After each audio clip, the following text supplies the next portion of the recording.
Daf Yud Beis Amud Aleph, the Mishnah at the top of the Amud.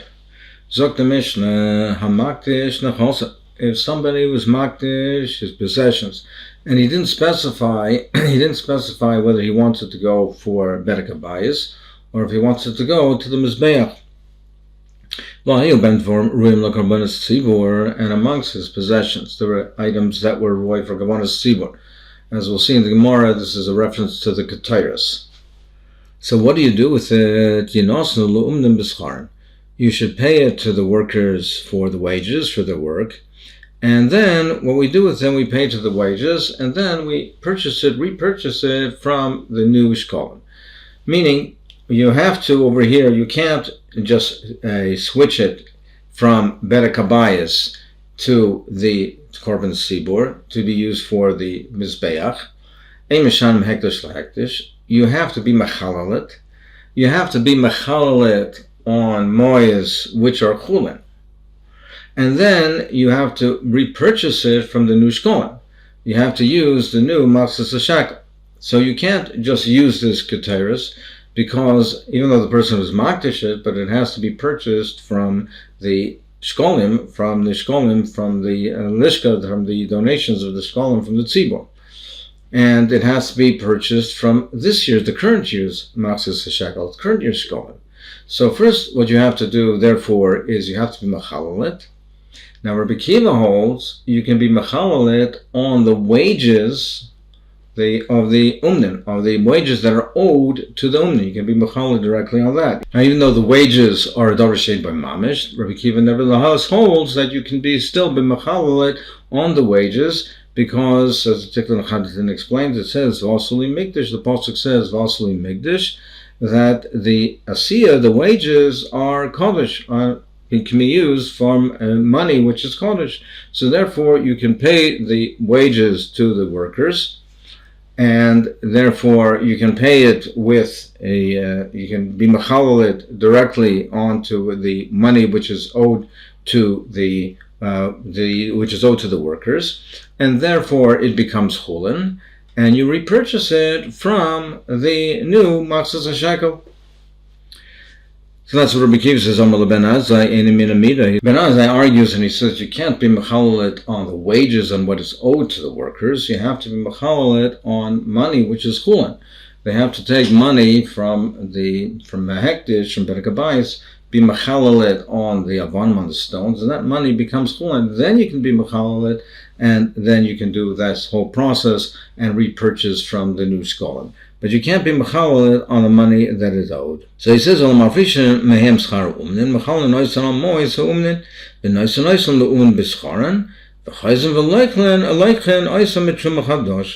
the process that you do.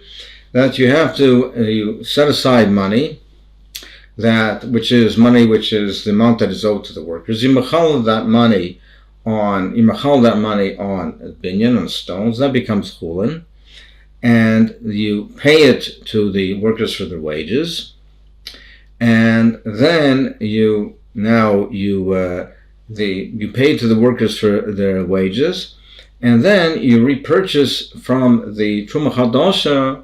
So you purchase from the Truma Chadasha the Ketairos, meaning you're mechal the money on the stones, the money becomes chulin, you're mechal the Ketairos on that money, the Ketairos is paid to the workers, and it is chulin, and now you repurchase that Ketairos from the Masechet Shekalim, from the new Masechet Shekalim, which can then be used for the korbanos, for the Ketairos at Sibur.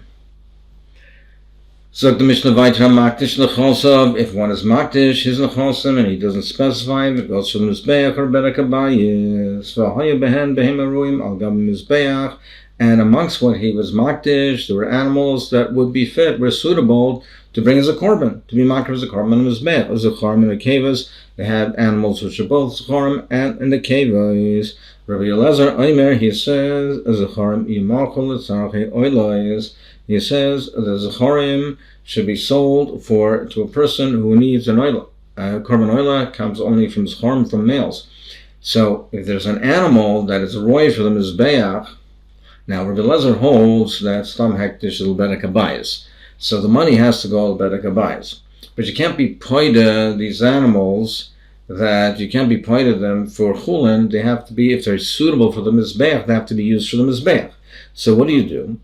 If they're males that are suitable for an oila, they're sold to a person who needs a korban oila, and he uses that animal for his korban oila, and then the money goes to berek habayis. And then the kevas are sold to a person who has to bring a korban shlomim, which can come from an akeva, so you sell it to that person for he to be used for his shlomim. And then the money, you use the money for berek habayis.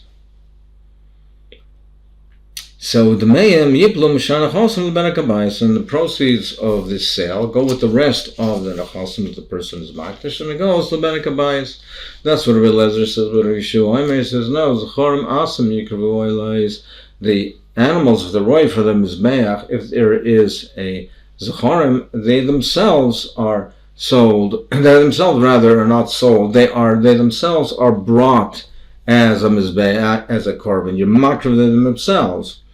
You makriv the animal themselves. They're not used for berek habayis, meaning he holds in this case, if they're animals that are royal mizbeach, the person's intent is, when he's makdish, is that it should go for the mizbeach, not for berek habayis. So the chorim atzim yikav oils, and the kevas yimachol etzarch ezef shlomim. Now the kevas that can't be used for an oilam, they're sold for for a person who needs a shlomim, and v'yove b'demeim oilos, and you use the money to bring a korban oila. Meaning he holds that the intent for, if there's an animal that's roy for the mizbeach, the intent is that it should go to the mizbeach. But furthermore, he holds that his intent was that something that should have a higher kedusha. If he didn't specify it, he meant that it should go for an adava with the highest kedusha. And an oila has more kedusha than a shlomim. So therefore, if it's shlomim, your makriv that themselves is a korban oila. But if it's an akeva, which you can't be makriv an akeva for an oila, you sell it for a person who needs the shlomim. You take the money and you purchase zachorim, which will be brought as a korban oila. And the rest of the funds go for berek habayis. That's what he holds. Amar Rabbi Akiva, Rabbi Akiva says, Royan is div Rabbi Lezer, mediv Rabbi Shua. He says, I agree with Rabbi Lezer, not Rabbi Shua. Why is that? Rabbi Lezer, he says, midaisa. Rabbi Lezer was consistent. Rabbi Shua, chilak. And Rabbi Shua differentiates. Rabbi Lezer was consistent. He held that all the money goes for the berek habayis. And Rabbi Shua says that that some of it goes to berek habayis and some goes for the mizbeach. So he's machalik, whereas Rabbi Lezer is consistent. He holds that all of the funds, he's makdish at stam, it all goes to berek habayis. Rabbi Papayas, he says, Shemati Devishneim, he says, both of them, what they said is true. How is that? Makdish befeirush k'div Rabbi Lezer. If a person is makdish, he's makdish and he's mefarish, he speaks it out. He's explicit. He says he's makdish his animals together with the other possessions. Then it goes like Rabbi Lezer, because since he specified animals, identified animals as well, he means to say that the animals should have the same din, as the rest of the nechosim. So that goes leberek habayis. Makdish stam k'div Rabbi Shua, but if he's makdish stam without specifying the animals in particular, then it's k'div Rabbi Shua. He doesn't mean to say, therefore, that the animals should be used in the same way as the rest of the possessions. The animals of the roy for the mizbeach, and the rest of the nechosim are for berek habayis. So the Mishnah weiter, makdish nechosim, if one person is makdish his possessions and he doesn't specify whether it should go for the mizbeach or if it should go to berek habayis, and he had amongst some items which were roy for the mizbeach, for instance, yenos, ushmanim, va'oifes, wine, oil, and burrs. Rabbi Lezer, he says, they should be sold for a person who has to bring korbanos from that min. Sochim, menochais, a person who needs it, or he has to bring a korban and knife. You sell it for a person who needs to bring, has a need for that type of a korban, and therefore the rest of it, vayave b'dameim oilus, and with the funds rather, and with the proceeds you bring a korban oilam. Ushar nechasim yipul berek habayis, and the rest of the remainder of the items which are not oilam mizbeach should go to berek habayis. Now this seems to be exactly what Rabbi Yeshua said previously in the Mishnah, that what is roy for the mizbeach is brought for the mizbeach, and if you can't be makriv it itself on the mizbeach for an oilam, then you sell it for a person who needs this particular type of korban, and with the proceeds you purchase an animal for an oilam. And the shana chasim yochel berek habayis. So that seems to be exactly what Rabbi Yeshua said previously, not Rabbi Eliezer. Therefore, many of the Meforshim say that the Girs over here is not Rabbi Eliezer, but Rabbi Elazar, and not Rabbi Eliezer, and he goes with the shita of Rabbi Yeshua. So, Dr. Gemara, the Reish of the Mishnah said, Amakdish v'chula lekorban sibur. There were items that were roy for korban sibur. What is the korban sibur? What are we referring to? Rav Yechon Namar Ketairos. He says it's the Ketairos. He says the Ketairos means that's something that can only be brought by a tzibur. A yochid cannot bring the Ketairos. So the reference when it says tzibur, korban tzibur, it's a Ketairos which is exclusively for a korban tzibur. Well, where is it that a person has ketairos in his possession? So you must explain it that it's the umen shel beis avtinos, that they were the artisans who made the ketairos, and they, as we learned previously, they would get paid in ketairos. Now, normally what would happen, as we previously learned, that they would get paid in ketairos, which was mechulul, which was already mechulul, and then Hektish would buy it back with the new shkolim. But in this case, is before Hektish had a chance to repurchase it from the new shkolim, then they worked it themselves, the artists themselves, they were maktish it, they were maktish this ketairos. So he said, that's what we're referring to. My time in the Ben Azai, so now we had the machlokes with Ben Azai and Rabbi Kiva. What is the insight of this machlokes? Why does Ben Azai say that you can't pay the user ketairos and to pay what's owed to the artisans and be machalal on the wages that are owed? Because the old chain hektish mischal malacha ela ala mois. Because he holds rather that hektish you can't be machalal on wages which are owed. You can't be mechalal on what is payable, what you owe to the workers. That's a davar shein by mamish. You have to be mechalal on a davar sheyesh by mamish. So therefore, you can't just be mechalal on the money that is owed. You have to be mechalal on moyes of chulin. Whereas Rabbi Kiva says that in this case you can, that he learns that for what's owed for the building of the Beis HaMikdash, Vasuli Mikdash, that you could be mechalal on that which is owed. But essentially, they both hold in the same way. It says on this prat that they have this machlokes. Can you be mechalal on wages that are owed to the artisans? Taman Tanina, we learned in a Mishnah in Tmura, yesh bekoche berek habayis, that things that are the gayat, the koche berek habayis, shestam hekdeshus leberek habayis. We have a din that stam hekdeshus, a person is makdish something without specifying, it goes to berek habayis. Hekdesh berek habayis, and furthermore, hekdesh berek habayis chal ala kol.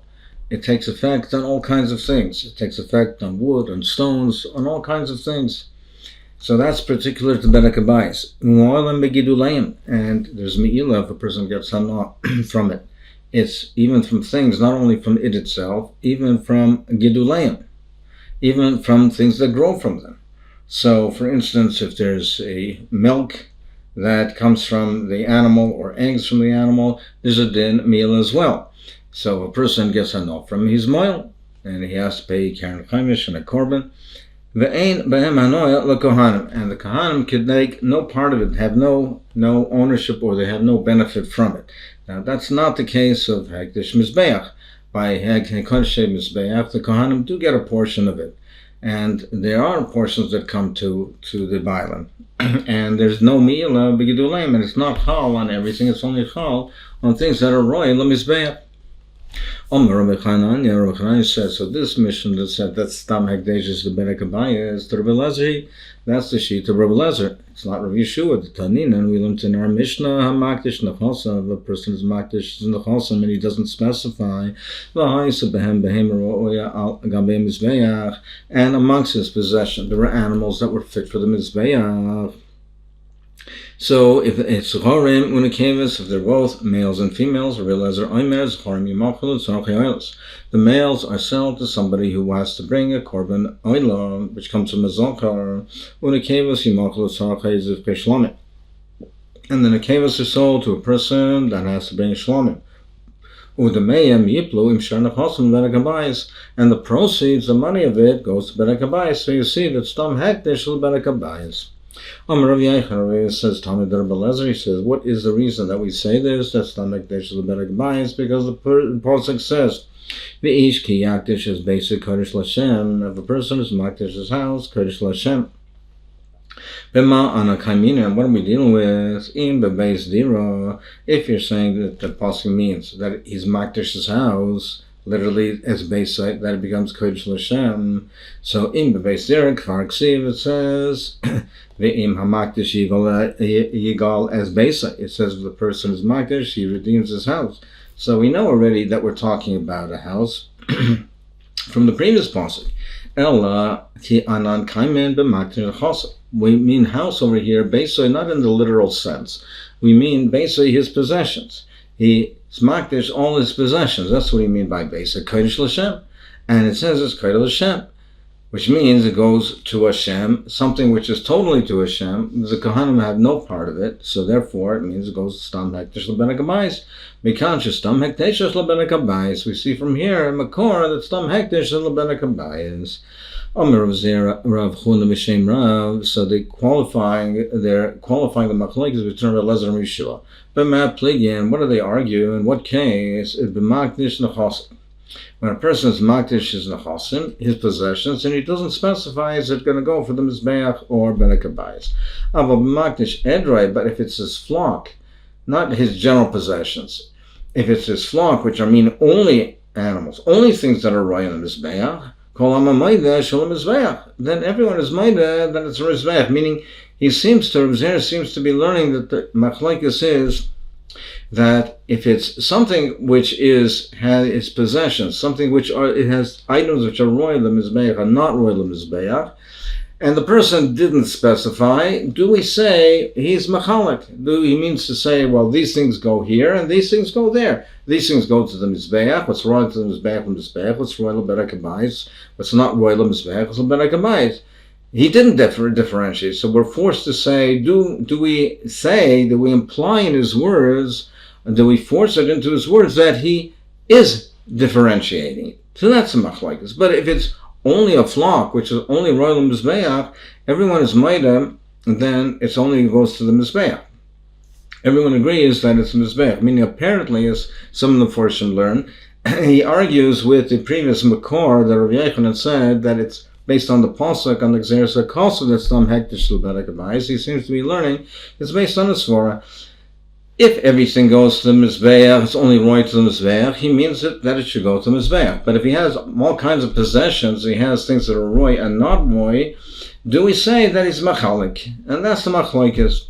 Then Rabbi Lezer says that we say that he didn't mean to be machalik. Everything goes to Berek Abayis. And Rabbi Yeshua says whatever is roy to the mizbeach, Berek Abayis. That's one way of learning the machlokes. Rabbi Bar Rav Hun B'Shem Rav, he says mal pligin. He says he learns what is a machlokes. He learns it differently. B'makdish eder. When a person is makdish his flock, meaning everything is roy for the mizbeach, that's when there's a machlokes.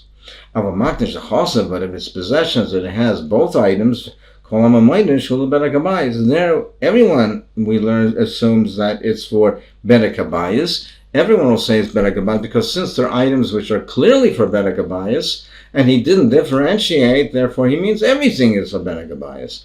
But the machlokes is when it's edroi, when there aren't items which are roy for Berek Abayis, do we say over there that everything goes for mizbeach, or he means to differentiate as well? I'll die to the Rav Zera. So the Gemara says, according to Rav Zera, According to the first approach that we learned, that the machlokes is be-makdish nechosim, but if it would be edrei, everyone would agree that goes to the mizbeach, then akasha Rav Nicha, the kasha al Rav Ba. Then it's a kasha on Rav Ba. Behema loyal mizbeachi, is an animal not right for the mizbeach? Certainly it's right for the mizbeach. Then why should he say that he was makdish his flock when he's makdish edrei? Why would you say that when he's makdish edrei there's a machlokes? How could you say that he's makdish edrei and that's where the machlokes is? That's clearly these items are right for the mizbeach. So wouldn't everyone agree that his intent was for the mizbeach, not for berek habayis?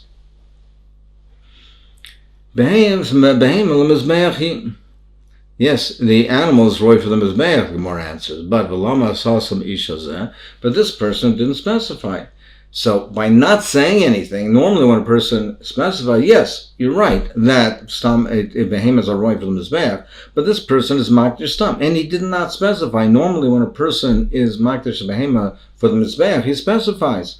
So the Velama Sasam Eishazeh, why did he say it's stam without specifying? Shu Kaimer Lo Yehel Berek habayis. By not specifying, even though these are items, it's a flock, it's right for the mizbeach, it's as if he's saying it should go to berek habayis. Now, even though it's also to be makdish tmimim leberek habayis, but nevertheless, it's as if that's what he said, and if he said, then that hektish takes effect in that manner. But Rav Yochanan says, no, loishana, there's no chilek. He a makdish nechosav, he a makdish edrei, he a machlokes. There's no difference if it's a flock, no difference if it's possessions. The same machlokes applies.